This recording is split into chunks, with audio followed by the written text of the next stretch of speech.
Well, welcome everybody. Thank you so much for joining us for today's episode of our Good Neighbor series. And today's Good Neighbor value is that good neighbors live justly. And joining us for our conversation today, we have the one and only Michelle Bowden. Hello. Welcome. Thank you. Thanks for being here. How do you feel about joining us today? I feel delighted. Okay, good Thanks answer. for having me. Good answer. Well, Michelle, before we just jump into the conversation, just tell us a little bit about yourself. Sure. I feel very unprepared for this question. Oh, sorry. I Don't am overthink Michelle. it. Yep. I am married to Barrett. Yes. Little known fact. And Shocker. have two great daughters, a 9-year-old and a 3-year-old, who are pretty fantastic. Yeah. And in my working world, I'm a pediatrician, and I work for our local children's hospital, mostly doing outpatient work. Work a lot in eating disorder space and with, people who live mostly in and around downtown Memphis. Yeah, cool. Well, yeah, we'll talk more about that, but that was a perfect bio. Sorry if I caught you off guard there. No problem.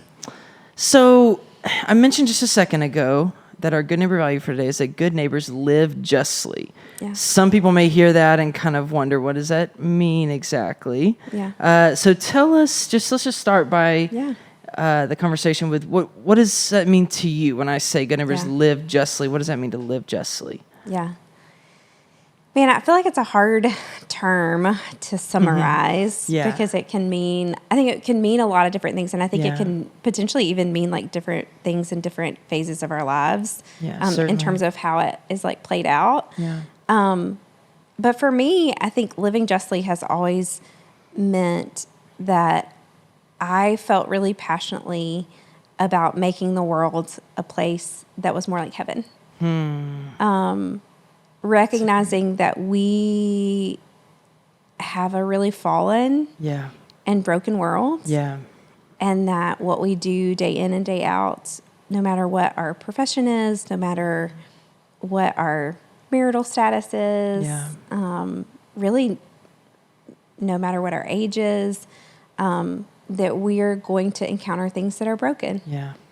And for me, living justly means trying to make them a little less broken. Yeah. How do you feel like you sort of developed that heart? Obviously, that's from the Lord, but how do you feel like you've grown in that? Yeah, I think it probably started even as young as like my teenage years. I think I felt really sensitive to places where people were marginalized. Yeah. Where people didn't have the same advantages that I had, didn't have the same gifts, whether those be like physical or familial or friendships that I had. Just knowing that things were not always equitable. And the Lord really doing work in my heart to say, when Jesus prayed, he prayed that heaven would come to earth. And that maybe I could be a part of that. Yeah. So I think it started out with just choosing to be involved, even in high school in ministries that meant that I went to neighborhoods that had a lot less economic advantage than the neighborhood that I grew up in. And that befriending people who were really different than me. And as I've grown, it has manifested as choosing where I work and choosing the kind of patient populations that I serve. So it's something that I feel like has like grown and changed over time, but has continued to really shape the things that I choose to be involved in and the decisions that I make that kind of shape what my life looks like. Yeah. I want to kind of jump back. You started sharing about your work a little bit earlier, but I'd love for you to share more about what you do and specifically how what you do is kind of shaped by that desire to be an agent of justice in a broken world. Yeah. So I think, I knew like once you get into medical school and you like start going through the process, right, you really start considering all the avenues that you have that you could consider, as your final career path. And for me, I knew that I wanted my career to be something where I could, be a part of work that the Lord was doing. And I think that can look a lot of different ways for a lot of people. But for me, because I feel like the Lord has had such a strong sense of justice in my life over time, what I knew about how I wanted my career to be shaped was that it would be shaped by working in places where I had the opportunity to work with people who were disadvantaged. Yeah. And for me, as a pediatrician, there are lots of options, right? You can work in the hospital, you can do an outpatient clinic, you can, be in lots of different scenarios. But specifically, I felt a real call towards being in a kind of clinical setting that had the opportunity to work with specifically people who lived in poverty. Yeah. And so the decisions that I've made as a kind of graduating from medical school and residency were really shaped by wanting to stay in a place where, a city where there's a lot of need because there is a lot of poverty, but also in a job that allowed me to work with patient populations that may be underinsured or uninsured or had Medicaid programs, because not every clinic and not every place has the opportunity to work with those patient populations. And for me, that became a real drive towards what I was going to choose to do, to be able to continue to work in those specific patient populations, because I feel like it is the heart that the Lord has given me is to ensure that those patients have the same opportunities towards healthcare that patients who live in a different part of town and have different economic advantage have. And so I feel a real draw towards providing excellent medical care for patients that don't always have the same advantages in a lot of other areas of life. Yeah. Now, I want to ask you, I hope this isn't too obvious, but what did that cost you? To choose that over some of those other options you mentioned earlier? Yeah, I think it feels a little bit more, as I've gotten more specialized over the years, I do most of my workload now is in the eating disorder space. And what's really interesting about the eating disorder space is where a lot of medical care has become more equitable over time. The eating disorder space is really not. Wow. So Why is that? That's a good question. The answer is probably capitalism. Okay. There's money to be made in taking care of people who have private insurance, or can afford really high out-of-pocket costs to get care. And there's really a lack of care for people who live in poverty and for people of color. And so it has stayed really important to me to stay in a space where I could see everybody who walked through the door. No matter what their means were.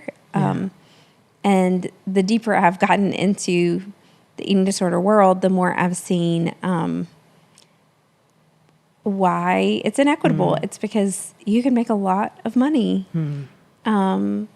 caring for people who have the economic resources. And that means that I don't get a raise every year. It means that I don't make the same kind of money that people who work in private industry do. But the clear call from the Lord in my life has been to continue to press on to bring justice to my little part of the world in eating disorder care. It's so good. And the reason I ask that is because I think it's important that we acknowledge as those who, generally speaking, have means and have resources and have privileges, it does cost us something to be an agent of justice. It's not just something that it sounds good, but there is a cost. I'm curious to hear, though, on the other side of that cost, what are the benefits? What are the things that make you say, "Oh, this is so worth it"? Maybe there are stories there, or maybe I don't know exactly how you want to share about that. I want to respect, what's best for you. Yeah, I mean, I think clearly, the benefits of getting to be a part of seeking justice with people and for people Yeah. is to see the redemptive work that brings in people's lives. Because I think, especially when you're talking about justice, to have, in some ways, to lack justice is to lack a respect of your humanity. And I think I come back so often to seeing justice as an instrument of knowing that every person that I encounter is made in the image of God Yeah. and deserves to know Yeah. that they are loved Yeah. and that they are valuable. Yeah. And so for me to see that light bulb come on, Yeah. that I am getting this kind of care because people believe that I'm worthy to be loved, Yeah. and to potentially have the opportunity to say that there's a God of the universe who believes you're worthy to be loved. Yeah. That's a reward. Man, that Yeah. brings me back again Yeah. and again, Yeah. even when the cost feels high. Yeah, absolutely. And Yeah. I would imagine oftentimes the work of justice Yeah. it feels thankless Yeah. or difficult and challenging, and like it's an uphill battle maybe Yeah. because you mentioned this earlier, sort of you're going against the grain in ways Right. from kind of what on paper makes sense for your career and even for just the powers that be, even in Right. medicine. Yeah. And so how is it rare that you get those glimpses of God's redemptive work in people's lives? I hope not. I think some of the Lord's kindness to me is that He allows me in the power of the Spirit to see that even when it's not necessarily like stated. Wow. Okay. To see, a kid get better from their illness, to see Yeah. them graduate from high school, to Yeah. see them, make meaningful relationships in their lives. Like, I think those are opportunities that when I am walking in step with the Lord, Yes. I can see as pieces of Yeah. His kingdom Yeah. on earth. Yeah. And I can remember those and lean into those and, hold those things in my heart, set up little altars of remembrance. Yes. Yes. So that on the days, Barrett and I sometimes share a phrase, that there are days when the world feels extra broken, Yeah. right? When fighting for justice feels too hard because the hills are too steep Yeah. and the battles are there's too much loss. Yeah. That on those days that the Lord brings those remembrances back Yeah. to say, this is what I've called you to, Yeah. and I'll be faithful. Yeah. And remembering that ultimately it's His work and not mine, Yeah. that He invites me into, Yeah. and I get the joy of being a part of. Yeah. It's really sweet. Yeah. Yeah. It's a gift. Yeah. Thanks for sharing that. Yeah. I think my last question for you, and then if there's anything else you want to share, I'd love to hear it. But I'm thinking, I'm imagining someone who's maybe watching or listening, and they're thinking, well, my day to day Yeah. doesn't feel as justice oriented, right? Yeah. Maybe I have that in my heart. Of course, I want to see God's kingdom come to earth, or Yeah. heaven come to earth, like you said it earlier. I want to see the gospel played out in people's lives. Of course, I want to see restoration and redemption. But yeah, it's hard for me to see in my day to day. Yeah. What are there any like maybe pieces of practical encouragement or advice Sure. you would give them to just maybe here's what it can look like for you Yeah. to prioritize true justice in Yeah. your life? Yeah. I think in having these conversations with people over the years, I think justice also often feels like such a big thing, Yes, right? yes. It feels like such a huge endeavor. Like I would be a drop in the ocean Right. to pursue justice. What can I do? Right. Yeah. Yeah. And I really, for me, I'm not storming the doors of anything to, make big changes from a, 50,000 foot level. Sure. I'm asking the Lord to show me what it means for one patient at a time. Yeah. And so I think, I think the first thing we have to do is we have to be willing to see injustice. Yeah. That's And good. honestly, I think a lot of us, that is, that can be a real challenge, because if we've never been faced with injustice, if we've never experienced injustice, then we may not know what injustice looks like. And we certainly don't know what injustice feels like. Yeah. So I've gotten in the habit of following people whose perspective looks really different than mine, like on social media. Yeah. To hear what their experience That's good. feels like. Good. So I can know more of that. Yeah.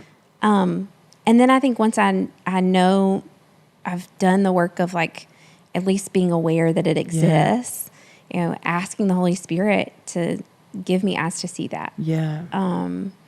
And I think for some people, if that feels like a hard prayer to pray, because it is,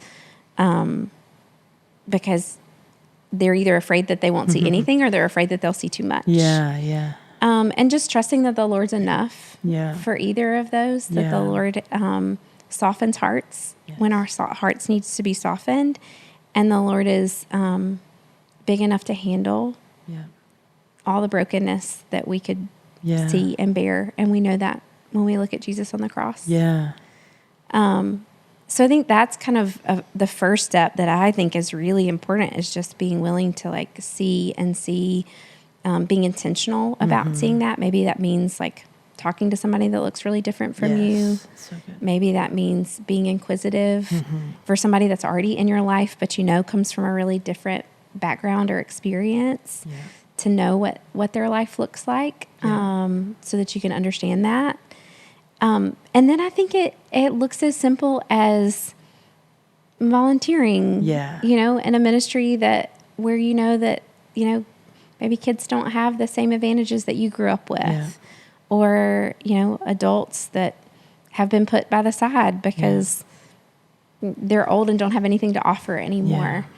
So just taking like one intentional step towards being an agent of justice, I think looks like taking one step towards a person to get to know them and to offer what you have, which is the Lord and his love for you and his love for them, and to see where the Lord leads after that. Yeah, that's so good. Yeah, so I kind of hear the way I was processing it is like, okay, so for me, I'm like super practical.